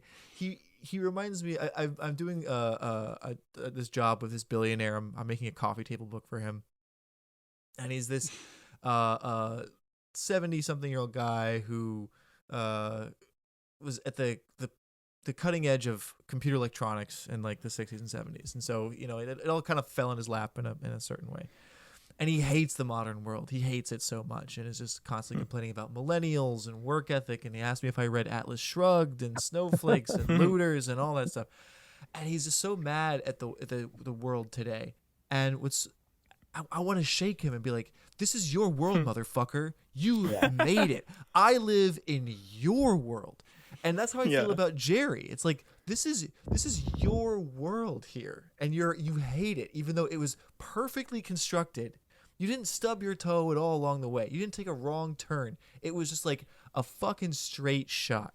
And so maybe that's what he hates, is just like, it was easy. It was so easy. So it doesn't feel like he earned anything, maybe. Yeah. What did he say about privilege in his commencement address? It's actually good. Right. Actually, it's good was the thing that he said. You remember that quote too, when someone was like, maybe it was on Comedians Getting Cars or whatever, where they were like, "Don't you ever feel bad about like owning like thousands of luxury cars that you park in Manhattan?" And I think his response was like, "Isn't the point of all this that we're supposed to do well? Like, I'm supposed to be embarrassed that I'm doing? Isn't that the point of my life?" Like, I remember that was one, like, just, one more piece of straw in the hay pile where I was like, oh, this is just, like, not a good guy. He's, an incredibly selfish and unhappy man. Yeah, and it's funny to see this lack of self-awareness. It really does show how much he needed Larry David, because the ending of Seinfeld, which I am a defender of, I know it has its haters, but it's phenomenal. The series finale where they all go to jail, and it is like a bit of a callback clip show of like, here are all the people who have been wronged and slighted by these selfish fucking narcissists, right? Like, that's all Larry David there. Jerry Seinfeld could never see that his selfishness and narcissism could be a bad thing. And I think that's also why he has to start going off on PC culture. Like, it might be part of his own aversion, but even though everyone will do his movie at the drop of the hat, he is no longer the center of conversation. Like, there are more, that there is a younger generation of comics, as there will always be. And like, you're gonna find your wedge issue just to complain about the fact that you're not the star anymore. If you're Dave Chappelle, it's gonna be trans stuff. If you're Jerry Seinfeld, it's gonna be because of woke. If you're Louis C.K., it's because you jacked off in front of someone. Okay, I'm a Louis C.K. defender. That's fine. He's anyway. What's funny is like, Jerry's humor isn't even like, woke people wouldn't give a shit about Jerry's humor prior to October 7th. I don't think anybody would have protested Jerry's comedy, because he doesn't make those kinds of jokes whatsoever. Yeah, well, and even like Seinfeld as a show, obviously there are things that could be considered offensive, but like overall, pretty progressive show. Yeah. Like, even a lot of people get mad about like the, oh, we don't want to be gay, but not that there's anything wrong with that. But like, that episode won a GLAAD award because it said it's okay to be gay, and it showed just gay people. Time and time again, there's just gay people on the show that are just normal people. And it's like, Jerry, like you kind of have been just like a moderately PC, woke, liberal Jew your whole career. Mm-hmm. And now that it's convenient for you because you're like, oh, people don't like me anymore. And it's like, it's not because you're offensive. It's just because you're a piece of shit, Also, I looked at his stand-up schedule, and on Ticketmaster, his next performance is July 12th in Gary, Indiana. And tickets cost a minimum of $150, not including Ticketmaster surcharge. That's insane. Who in their right fucking mind would pay $150+ to go see Jerry complain about fucking cotton balls or something? Like, it is. Yeah, that's why college students don't want to see you, because they can't spend $150. This is what you just described, like $150 Jerry Seinfeld tickets in Gary, Indiana. This is reverse reparations right there. It's fucking awful, dude. I have a confession. I actually did see Jerry Seinfeld live once. Probably 10 years ago. My sister bought me a ticket, but it was at Heinz Hall in Pittsburgh, and I'm pretty sure the tickets were like 150. And at that time, that was before I like really began to hate Jerry Seinfeld. It was like, oh, we're gonna see Jerry. That's gonna be a novelty. And like overall, it was fine. It was funny enough. He did his observations, but the thing that I remember most is he did like 3 or 4 jokes from the beginning of the Seinfeld, like those monologues. Like he did day guy, night guy. Oh no! Like, I'm staying up late because I'm night guy. In the morning, that's day guy's problem. Like he did that joke in like 2014 for $150. That's the whole point of the "I'm telling you for the last time" album, was that he was telling you for the last time. He told the kid, Yeah. Okay. So can I just talk about one of my favorite Jerry Seinfeld bits from like the last 20 years? Because I think it's the same one as like the gay French king punchline that everybody people got upset at him for, and then he blamed like the college youth instead of like his own shitty joke writing skills. But I believe that's the punchline to a joke about Uber, where the premise is like, what's the deal with Uber? You call this thing on your phone and it just shows up at some guy with a car, and it's like, is anyone paying for these things? Who's paying? They just show up. And like that's a great insight into Jerry's mind, because it shows you just how fundamentally he like is removed from everyday life. Yeah. Where like the premise is anyone paying for these things? And it's like, yeah, dude. Yeah. We're paying for them. Everybody Everybody but you is pretty clear about the relationship of ordering an Uber and being charged for it. And I think that's the joke that ends with, you just press a button like a gay French king and a car shows up. And when people didn't laugh, he's like, oh, you know what? They don't like the fact that I said the word gay in my punchline. Not the fact that like my premise doesn't make any fucking sense. Yeah. Right? Like people are ordering Ubers for you. How do you not understand that? And he had to strategically add the gay word in there just so that plausible deniability, where it's like, no. It's because I said gay. He studied that. He's like, well, if I add gay, if people don't like it, I can say it's because they didn't like that I used the word gay. He woke up in the middle of the night. It was like, Eureka! And it's originally just said French king, and he wrote gay down. He's like, yes! That's funny! This is the mind, like, this fucking... Yeah, no, it reflects poorly on my sense of self that Jerry is such dog shit. Because of my childhood, my sense of Jewishness, and really like the Zionism has just really tipped it over. And it's kind of old news, because it was, I don't know how many years ago when he took those pictures where he did the IDF like commando cosplay. Yeah, that was a while ago, though. That was a while ago, and I was just like, yeah, Of course, he's rich, he's Jewish. Yeah, of course, Yeah. So yeah, if you don't know, he paid some thousands of dollars, or maybe they gave him for free because he's Jerry, to participate in some fantasy camp, some war crime fantasy camp, where you are in the illegally occupied West Bank, and like you get like attacked by somebody with a knife, and there's like a fake suicide bomb, and like you blow up a bus of children or something like that. And he like takes these like pictures where he looks like he's having a good time. Yeah. He actually looks genuinely like this was the best time of his life. Yeah.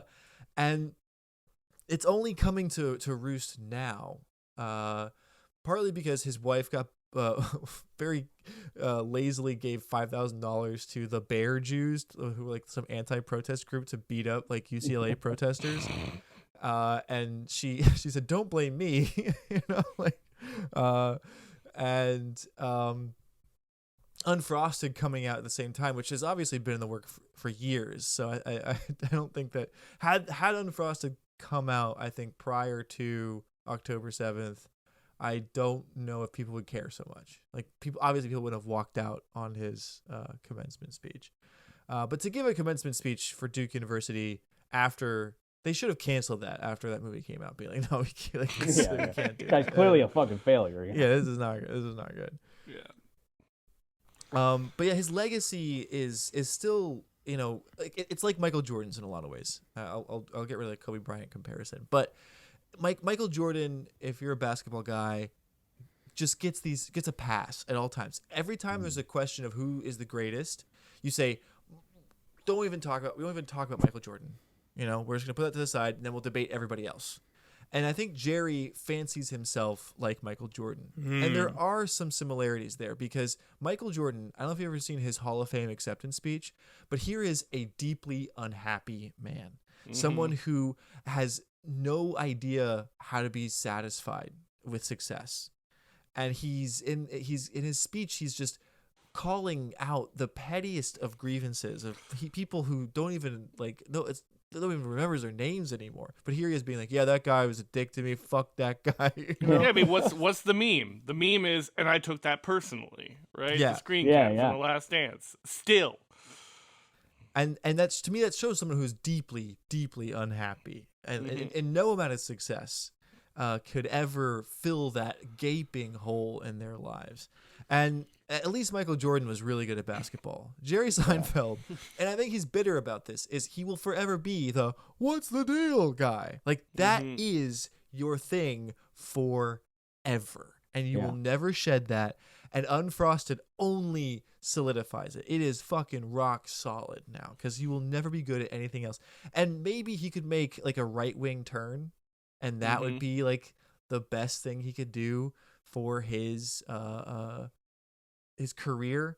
But he doesn't have the riz that Donald Trump has, because Donald Trump hates everybody too, right? Sure. But he's so much more entertaining. I mean, Donald Trump is a far better comic than Jerry Seinfeld ever was. Oh yeah, he's naturally funny. Yeah, and that is a pretty big difference, I guess, because like Jerry Seinfeld may not be someone who's naturally funny. Like I think he's a guy who certainly like studied The Blade, with his like meticulous note keeping and like attempts to like discover what the funniest syllable is in a laboratory, only to find in the end that like comedy evolves. And so even if you like figured out the like scientific formula in 1989 for like a great stand-up joke, by 2003 the formula's changed, and he's extremely bitter about that. And when other comedians like get laughs from doing things not the way he would do it, it makes him deeply upset. And like the fact that, he's gone on record so many times as saying like when he was starting out as a comedian, he's like, I never had a bad show. He's like, I had some shows that were just kind of whatever, but there was never a show, at least from what he's telling us, that he just bombed and like the crowd was against him. And like, as somebody who has, dabbled in like stand up and performance, like one, you should relish those moments where you're just like at war with the crowd, but also to be a humble comic and to be a really good comic, you do need to understand what it means to just fucking bomb and have it like thrown in your face that like what you're doing is fucking trash. And the fact that he's never had that and saying, it's just been a smooth sailing all the way is like one of the most telling things of like, oh, you are so insane that like even from the beginning you were like, all right, well, let me calculate this joke. I don't know. It's just like I can't. It's like, yeah, you do have to suffer in order to be like a memorable comic that like really changes the landscape for like in a lasting way. Well, yeah, like Isaac said, the world was made for him. I Googled just now the years that make up the boomer generation, and he is virtually exactly in the middle. He's like 1 year away from being at the exact midpoint. He's the boomerist boomer, so life was on easy mode for him. And if that story is true, then so was his stand-up career. He got to fail upward like every other fucking baby boomer in every other industry and discipline. Yeah. Sorry, mom and dad. And you see, I can see why your account, Fake Jerry, you want people to despise him, and people don't get it. There was that very early meme world where it was like, what if Jerry have iPad, like in the Cloud Theater episode, right? And it was just this like sort of Chat GPT plug and play style comedy, not fucking funny, right? And I think that this also speaks to how the modern understanding of Seinfeld is disappointing, and we should make it our mission to get people to hate it somehow in order for it to be reborn again. But as an online meme maker myself, one of my least favorite accounts is Fuck Jerry, which Oh yeah, absolutely, yeah.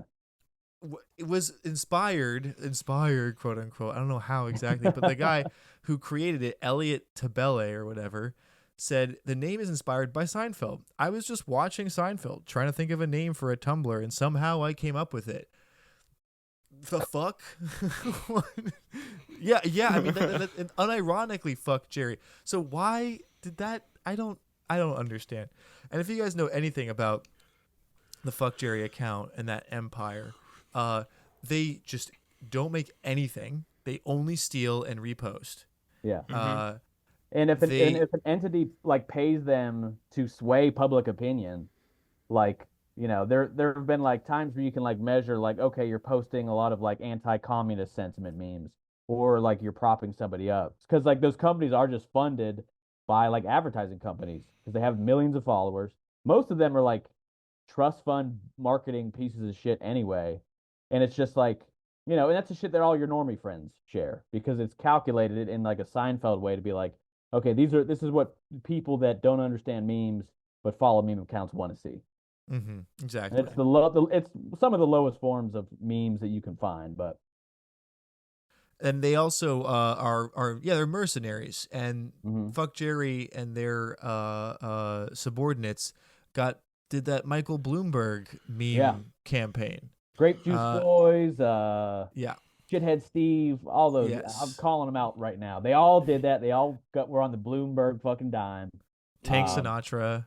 Yeah. And it's like, you know, I accidentally took Peter Thiel money once, but I never took Bloomberg money, all right? Never fucking did that. You say they never made anything, but I will point out to you the fact that they did do the marketing for Billy McFarlane and Fire Festival. So that is like real work. Yeah. Yeah, true. They help people part with their money, that's for sure. So yeah, that's like the legacy of Seinfeld is this commodification of comedy. Commoditification. To bring it back full circle back to Unfrosted and Jerry's outlook on just life in general and what's valuable. I don't know, like where do we go from here? Like what's next for? Is this it? Do you think this is the last thing that Jerry Seinfeld will ever make? I mean, he's in his he's 70 years old now. He's 70. He's old. Well, I think we all thought that B Movie was going to be the last thing that Seinfeld did. And then, you know, when he hit a stride with Comedians in Cars, you were like, okay, this sucks, but like people seem to, you know, like boring people seem to like it. So, you know, and like I don't know how you can turn an interview with like my favorite comedian, fucking Todd Barry, into just something that I never ever want to watch again. But yeah, it's like, you know, I think it is like, you know, once Jerry goes into his, you know, transcendental meditation world and has the only realization that he's ever had of like, oh, I'm becoming irrelevant. That's when he's like, all right, time to sit down, time to call in my favor and do something. Because it feels like that's it. Like, you know, every 10 years or so, he pops up and does something right before people just forget that he exists.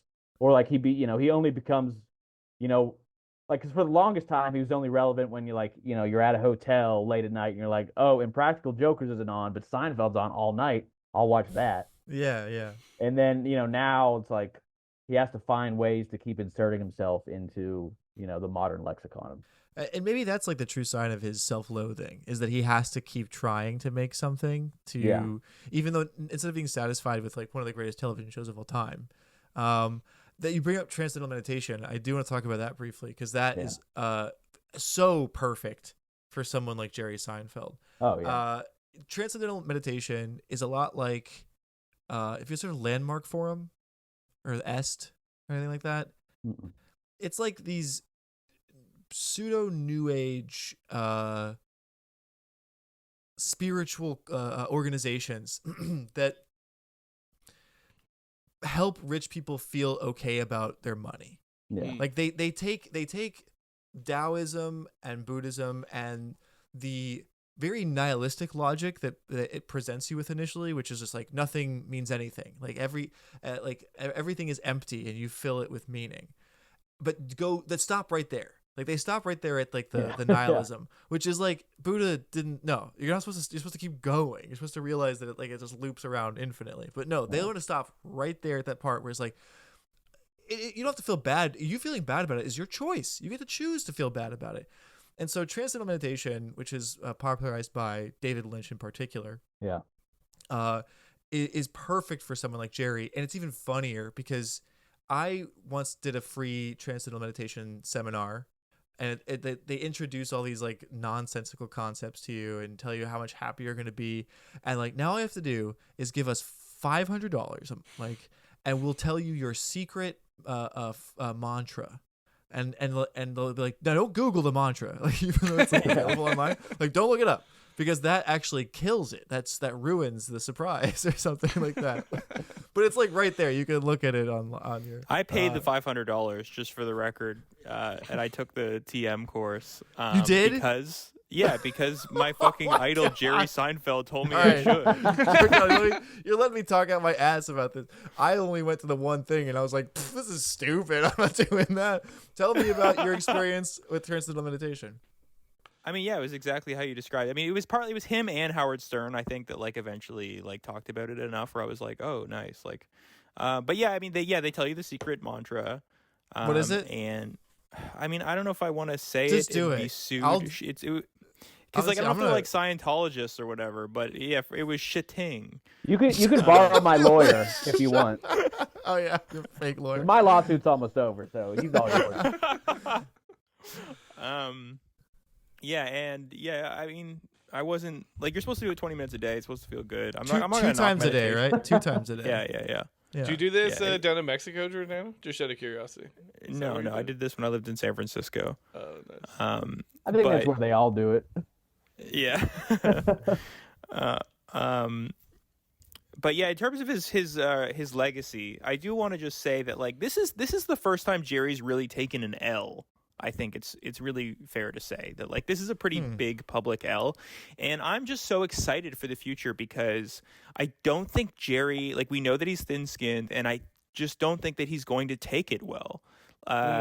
He like was able to call in, you know, like all of these actors to debase themselves. Mikey Day, Bobby Moynihan, Hugh Grant, yeah. And like motherfucking John Hamm pissing over his own Mad Men legacy. He looks horrible in this movie, by the way. He looks like they just filled him with fucking formaldehyde in this fucking movie. But anyway, it's like, you know that these actors are going to treat him a little bit differently because like he pulled them all into this like shameful thing. And you can already tell in the way that Jerry Seinfeld is posting that he is tilting.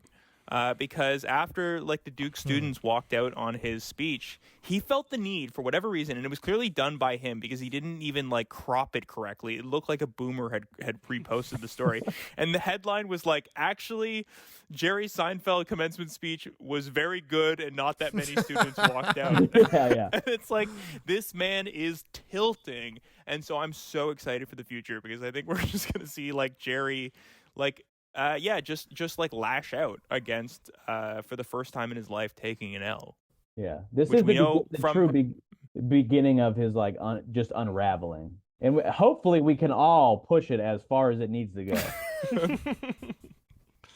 Maybe he just has like Mossad sexual blackmail tapes on all those actors, and that's why. That's why they all go in there, and they'll continue to debase themselves on whatever the next stupid fucking project he has is. Where he plays Superman somehow. Yeah. You know, he is. Yeah. There's an oddly high number of photos of Jerry Seinfeld and Puff Daddy, P. Diddy, which, you know, I don't want to, you know, they may have just been friends, but it does raise more questions than, you know, somebody else being friends with Puff Daddy.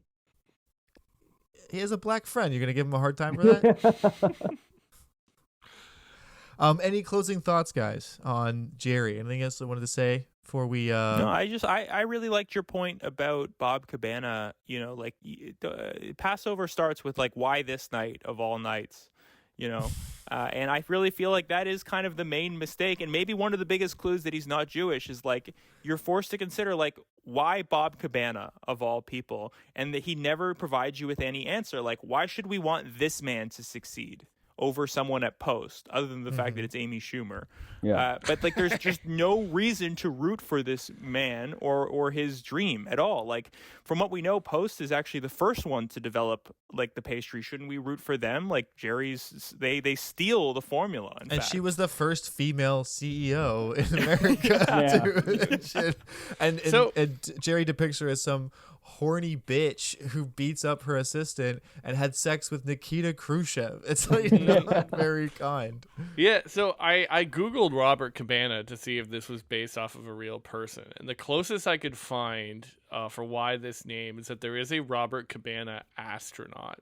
So I think, like, deep down, Jerry Seinfeld is still a little boy in the 1960s who loved astronauts, right? And I think that might be why he chose the name, which actually is more tragic than anything else. That this man is still, much like fucking Citizen Kane with the Rosebud sled, is still obsessed with the greatness of the fucking moon program, even in a film where he makes a joke about it being fake. Several jokes about it being fake. That's all I got. Fuck Jerry. Fuck Jerry.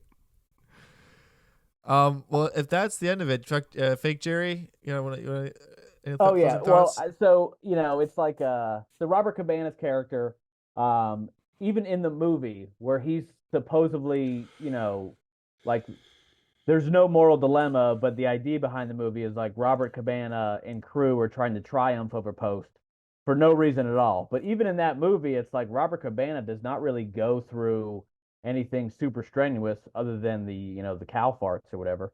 And Jerry, has never struggled in his career.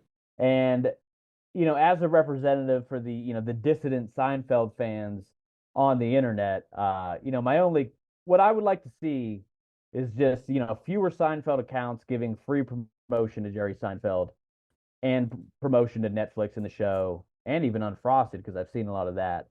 And it's like, it's time that we flip the script. And even if you don't feel this way, or you love the show Seinfeld, make fun of it. That's the joy at this point. It's like, I can't get joy as much from watching the show anymore. But if there's one thing I can still get joy from, it's making fun of Seinfeld, because he's a shitty person and a shitty comedian. And, that's really just the positivity I want to put out there. It's just, fuck that guy. And we can all say fuck that guy, and hopefully we'll get somewhere because of it someday.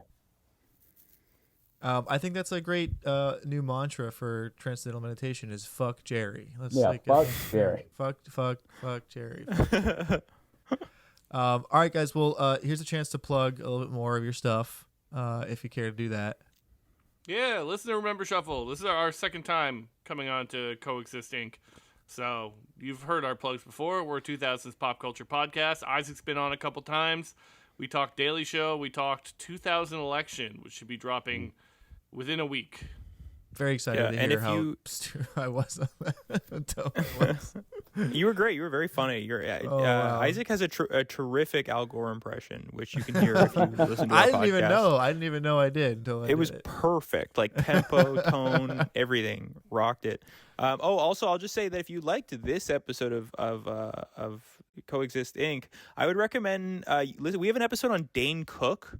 Maybe you found this episode to be too anti-Semitic. You can listen to us rip on Catholic comedian Dane Cook, who might be, he is like an even worse comic than Jerry Seinfeld. And yeah, it's like one of my favorite episodes of the pod. So we just listen to it. I've never listened to so much Dane Cook in my life. You guys put a lot of bits in there, but it's important for me to finally understand. So yes, I would recommend the Dane Cook episode. For me, thanks for having me on. This is great. I'll give a shout out to the Clout Feeder episode, because that's what, kind of spurred me thinking more critically about, Seinfeld in the 21st century. But, I won't name drop it, but I have another page that I'm also in a lawsuit with, so if you can figure that out, good on you. Otherwise, hopefully one day, with your support, we can beat the Seinfeld lawsuit. But until then, thanks. This is a wonderful discussion. We just got to trick Jessica Seinfeld into giving money to your GoFundMe somehow. Yeah, exactly. Yeah, I'll break up whatever protest she wants for the right price. I actually saw at Whole Foods the other day a PETA protest where they were protesting the Thai monkey slaves. Have you guys heard about this? No. These two people were wearing like jail suits, jail onesies, and had monkey masks on, and were throwing fake blood everywhere, and were saying like boycott Thai coconut farms because they use monkeys to pick the coconuts. So you could break up that one. I don't think, that one's pretty anodyne. I think it'd be safe enough. Yeah, I can take those guys. They're vegans. I'll be able to power right through them. Yeah.